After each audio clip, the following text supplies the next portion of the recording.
Tu connais Ernest Ouandié? Son nom n'est peut-être pas écrit en grand dans les livres d'histoire, mais c'est lui, l'un des derniers à avoir osé résister arme à la main à l'ancien empire colonial français en Afrique. Un homme traqué, condamné, fusillé, mais pas effacé. Voici son histoire. Ernest Ouandié naît vers 1924 dans l'ouest du Cameroun, dans une région appelée Baneka. À cette époque, le pays est sous tutelle française. Après avoir été une colonie allemande, il grandit dans une société marquée par l'oppression coloniale, la pauvreté, les humiliations quotidiennes. Mais dès son jeune âge, Ouandié montre une soif de savoir, de justice et de liberté. Instituteur de formation, il se passionne pour la politique et rejoint rapidement l'UPC, l'Union des populations du Cameroun, un parti indépendantiste radical fondé en 1948. L'UPC ne demande pas de réforme, mais l'indépendance totale et immédiate, une position intolérable pour la France de l'époque. En 1955, l'UPC est interdite. Ses dirigeants sont pourchassés, certains s'exilent, d'autres prennent le maquis. Ernest Ouandié, lui, fait partie de ceux qui prennent les armes. Avec d'autres camarades, il entre dans la clandestinité et organise la résistance armée. Entre les années 1956 et 1960, le Cameroun est en guerre, une guerre non déclarée, souvent oubliée, mais féroce. La France, soutenue par ses autorités locales, mène une répression brutale, villages incendiés, exécutions sommaires, camps de torture. Pendant ce temps, Ouandié devient un symbole de la résistance, un chef charismatique et déterminé. Mais en 1960, la situation change.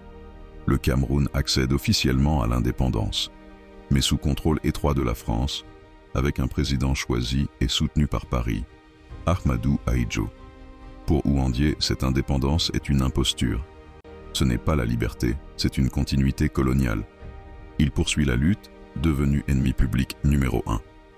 Pendant plus de 10 ans, Ouandié vit dans la clandestinité, réfugié dans les montagnes de l'Ouest, toujours en lien avec les réseaux restés fidèles à l'UPC. Il échappe aux pièges, aux trahisons, aux patrouilles militaires, mais il vieillit. Il est malade. Il est de plus en plus seul. En 1970, tout bascule.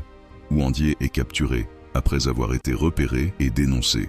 Il est transféré à Yaoundé, jugé en urgence et condamné à mort. Le 15 janvier 1971, au petit matin, Ernest Ouandié est fusillé publiquement à Bafoussam. Jusqu'à la fin, il refuse de plier. Il ne demande pas de grâce. Il ne renie pas ses convictions. Ses derniers mots auraient été « Je meurs pour mon pays et je ne regrette rien ». Mais la France, elle, savait. Elle savait que ce n'était pas simplement un homme qu'on tuait. C'était une voie de résistance, un rappel que l'indépendance réelle ne s'obtient pas par décret, mais par combat. Ernest Ouandié a été le dernier maquisard camerounais fusillé légalement. Et pourtant, pendant longtemps, son nom a été effacé, sali, ignoré. Ce n'est qu'en 1991, 20 ans plus tard, qu'il est réhabilité officiellement par l'État camerounais. Mais beaucoup disent que ce n'est pas assez, que sa mémoire mérite plus. Alors pourquoi on ne parle pas d'Ernest Ouandié à l'école? Pourquoi n'y a-t-il pas un jour en son honneur?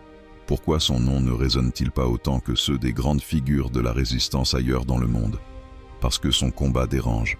Parce qu'il pose une question simple, mais explosive. Le Cameroun est-il vraiment libre si ceux qui l'ont libéré ont été exécutés par l'État indépendant? Ce n'est qu'en 1991, 20 ans plus tard, qu'il est réhabilité officiellement par l'État camerounais. Ernest Ouandié n'était pas parfait, mais il était courageux, fidèle à ses idées, et jusqu'au bout, il a préféré mourir debout plutôt que vivre à genoux. Aujourd'hui, le meilleur hommage qu'on puisse lui rendre, c'est de raconter son histoire. Tu connaissais Ernest Ouandié? Tu penses qu'on devrait parler plus souvent de ces héros effacés? Laisse un commentaire, partage cette vidéo, et ensemble, on continue à faire vivre leur mémoire.